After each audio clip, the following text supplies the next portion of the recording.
outer knowledge which we know in the name of science. It is the external knowledge. And that knowledge is not enough, or that knowledge is not complete until and unless we know about ourselves. Who am I? And that is what Vidya is. There is a beautiful dialogue between Shri Ramakrishna, and later on he became a devotee and compiler of Gospel of Ramakrishna. His name was Mahendra Nath Gupta. His name was Mahendra Nath Gupta, who was popularly known as Master Mahasaya. And he was such a beautiful person. This is the world where we want to exhibit ourselves. We want that people should know. He always kept himself away from public, and even in his compiled work, Gospel of Ramakrishna, which is a beautiful spiritual classic. I don't know if the Western students have never read it. You should read it. Gospel of Ramakrishna. Beautiful book. He never wrote his name. He wrote M. Only M. In Bengali, Sri Ma.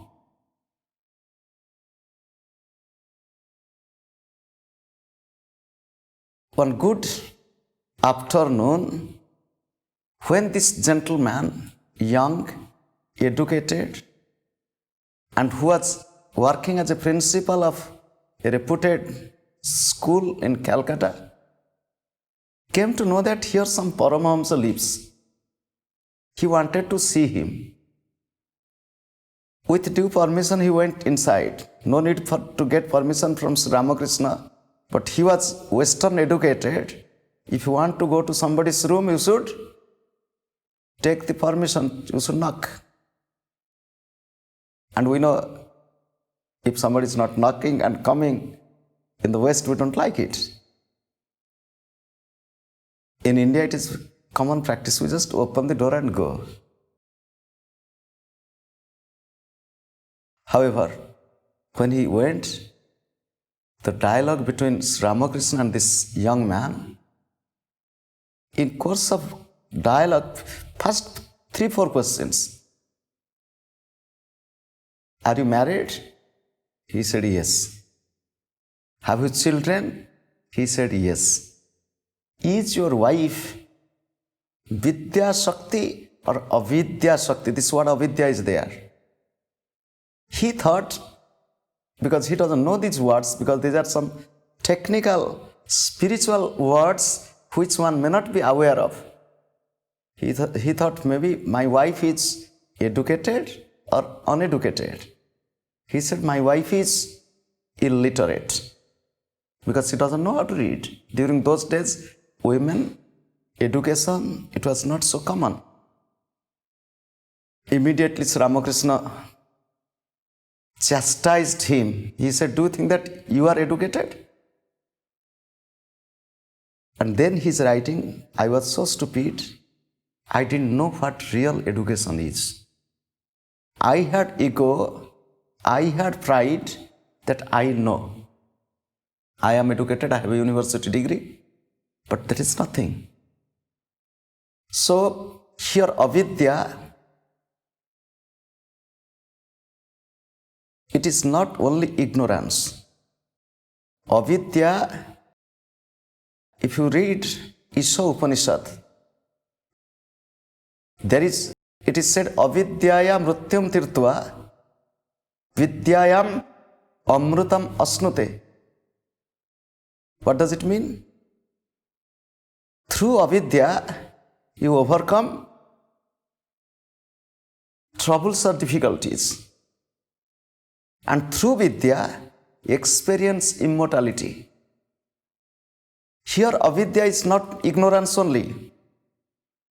Avidya, which is described in Katha Upanishad, as aparavidya, here we'll call it as avidya. And avidya, in a very simple, devoid of self-knowledge.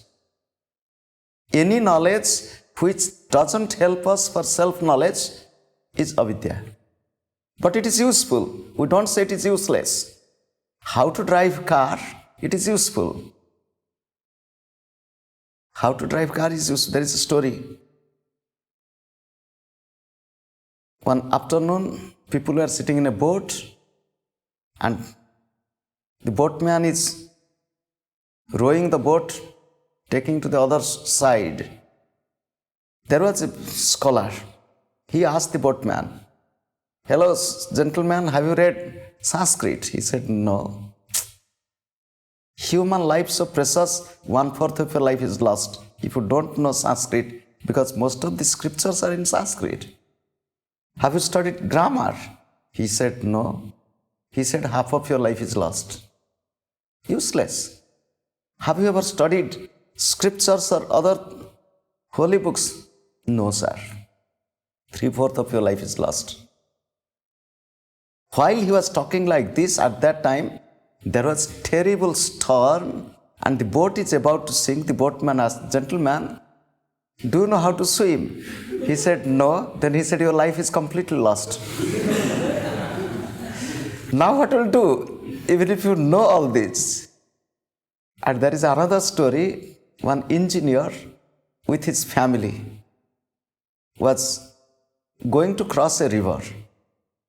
He wanted to know how deep the river is, they can go or not. So he took the average depth. One place 2 feet, another place 10 feet, another place 8 feet, another place 3 feet. So he took average, it is 4.5 feet, something like this. Then he said, everybody can go. 12 feet deep water. One cannot go easily. So this outer knowledge may not help us so much. It gives us a comfortable way of living, but it cannot give peace. It can make our life much easier. It cannot give real joy in life. So both necessary, vidya and avidya.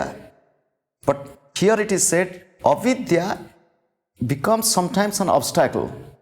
So many people without true or deep knowledge of science or spirituality, they have idea that science and spirituality, they don't go together. Why? Because they think science is based on observation, numerical facts, experimental. Spirituality is not that. It is not true. Science and spirituality are like two sides of the same coin.